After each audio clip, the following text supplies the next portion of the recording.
Assalamualaikum warahmatullahi wabarakatuh.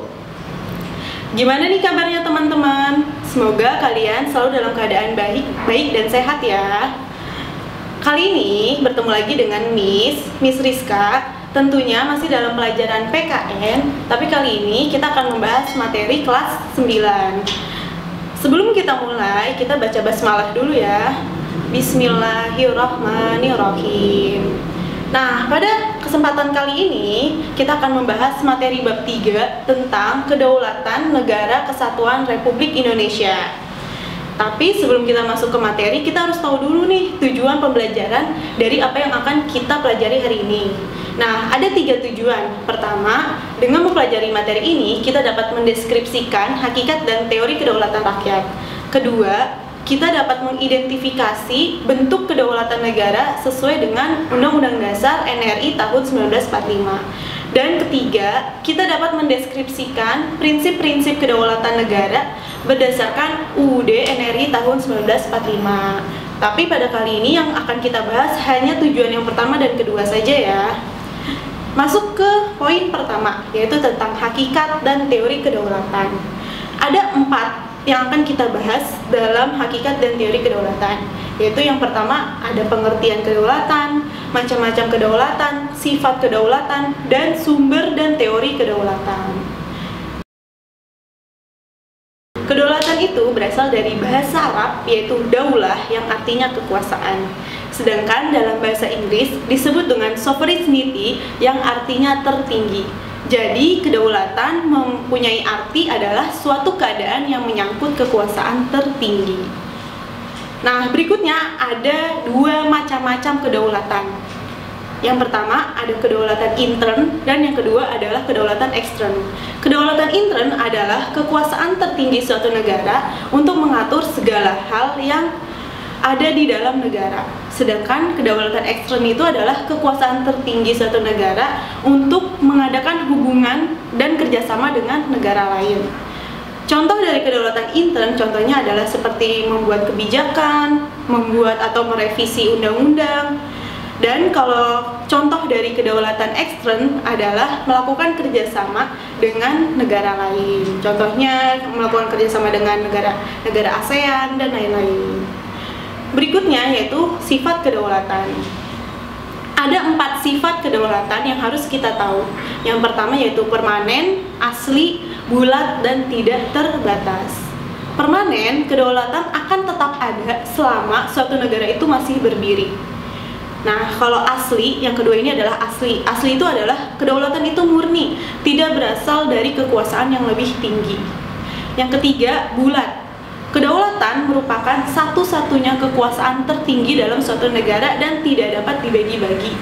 Sedangkan arti dari tidak terbatas adalah kedaulatan sebagai kekuasaan tertinggi, tidak ada yang membatasi. Setelah tadi pengertian, macam-macam, sifat, sekarang yang keempat yaitu tentang teori kedaulatan.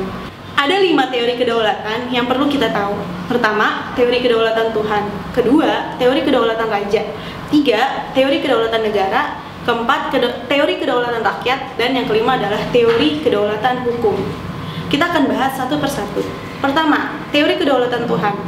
Teori kedaulatan Tuhan mempunyai arti bahwa kekuasaan tertinggi suatu negara itu berasal dari Tuhan. Penguasa atau pemimpin negara merupakan wakil Tuhan di dunia yang berhak untuk mengatur negara. Teori ini mengajarkan bahwa negara dan pemerintah mendapatkan kekuasaan tertinggi dari Tuhan atas segala sesuatunya. Masuk yang kedua, teori kedaulatan raja.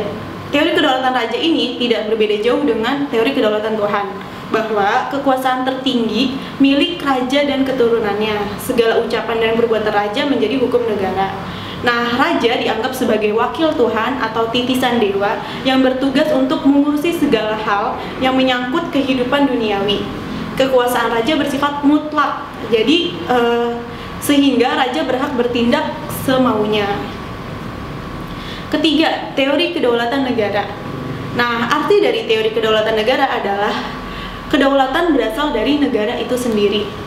Sedangkan negara tumbuh secara alami. Segala hukum berasal dari negara.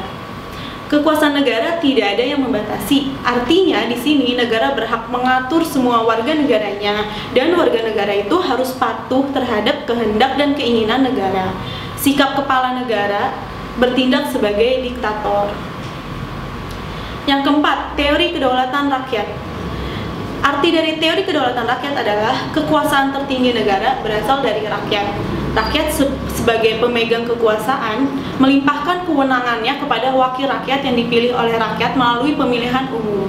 Wujud kedaulatan rakyat ini secara nyata adalah adanya sistem pemerintahan demokrasi. Teori kedaulatan rakyat menganggap bahwa kehendak rakyat adalah satu-satunya sumber kekuasaan bagi pemerintah. Para wakil rakyat yang dipilih bertugas untuk melaksanakan keinginan rakyat, melindungi hak-hak rakyat, dan memerintah berdasarkan hati nurani rakyat. Rakyat berhak mengganti pemerintah yang dipilihnya jika pemerintah tersebut tidak melaksanakan kehendak rakyat. Yang kelima yaitu ada teori kedaulatan hukum. Artinya, kekuasaan tertinggi negara berasal dari hukum yang berlaku dalam suatu negara. Hukum merupakan sumber kedaulatan, hukum mengatur segalanya. Hukum adalah sumber dari segala sumber kekuasaan. Negara hanya sebuah organisasi sosial yang tunduk pada hukum. Maka negara, pemerintah, dan rakyat seluruhnya harus tunduk pada hukum. Pelanggar hukum harus dikenakan sanksi tanpa kecuali. Nah, jadi ada 5 teori kedaulatan yang harus kita tahu ya, dari teori kedaulatan Tuhan, raja, negara, rakyat, dan hukum. Dari teori-teori yang tadi kita bahas, sekarang ada pertanyaan nih, kalau negara Indonesia itu masuk ke teori kedaulatan mana ya? Nah, Indonesia menganut 2 teori kedaulatan, yaitu teori kedaulatan rakyat dan teori kedaulatan hukum. Negara yang berdaulat adalah negara yang mempunyai kekuasaan tertinggi atas suatu pemerintahan negara. Indonesia, ya perjuangan bangsa Indonesia untuk memperoleh suatu kedaulatan akhirnya bisa mencapai titik puncaknya, yaitu pada saat proklamasi kemerdekaan pada tanggal 17 Agustus 1945. Nah, sejak tanggal 17 Agustus 1945, bangsa Indonesia adalah bangsa yang merdeka dan bangsa yang berdaulat. Bangsa yang berdaulat adalah bangsa yang bebas menentukan nasib bangsanya sendiri untuk mengatur pemerintahan sendiri tanpa campur tangan dari negara lain. Indonesia sebagai negara yang berkedaulatan rakyat, ini sesuai dengan Pancasila, sila keempat yang berbunyi, kerakyatan yang dipimpin oleh hikmat kebijaksanaan dalam permusyawaratan perwakilan. Juga sesuai dengan pasal 1 ayat 2 yang berbunyi, kedaulatan berada di tangan rakyat dan dilaksanakan menurut Undang-Undang Dasar. Lalu, Indonesia sebagai negara yang berkedaulatan rakyat juga sesuai dengan pembukaan UUD 1945 alinea keempat yang berbunyi, maka disusunlah kemerdekaan kebangsaan Indonesia itu dalam suatu Undang-Undang Dasar Negara Republik Indonesia yang berkedaulatan rakyat. Kerakyatan artinya semua hal yang menyangkut kehidupan negara merupakan berasal dari rakyat, sehingga dilaksanakan oleh rakyat dan untuk kepentingan seluruh rakyat Indonesia. Pelaksanaan kedaulatan ini dalam bentuk perwakilan, sehingga ada lembaga-lembaga negara yang dipilih rakyat melalui pemilu. Nah, lembaga-lembaga negara perwakilan rakyat berdasarkan Undang-Undang Dasar NRI tahun 1945 terbagi menjadi 4. Ada lembaga yudikatif, lembaga eksekutif, lembaga legislatif, dan lembaga eksaminatif. Di lembaga yudikatif ada Mahkamah Agung dan Mahkamah Konstitusi. Lembaga eksekutif ada Presiden dan Wakil Presiden. Lembaga legislatif ada MPR, DPR, dan DPD. Dan lembaga eksaminatif ada BPK. Selanjutnya, Indonesia sebagai negara yang berkedaulatan hukum.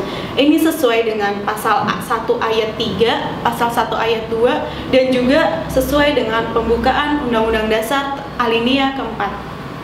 Berdasarkan pasal dan pembukaan tadi, sangat jelas bahwa kedaulatan negara Indonesia juga merupakan kedaulatan hukum. Kedaulatan rakyat dilaksanakan menurut hukum yang berlaku. Kita akhiri materi kita dengan mengucapkan hamdalah. Alhamdulillahirabbil alamin. Terima kasih telah menonton video ini. Silahkan di like, comment, and subscribe.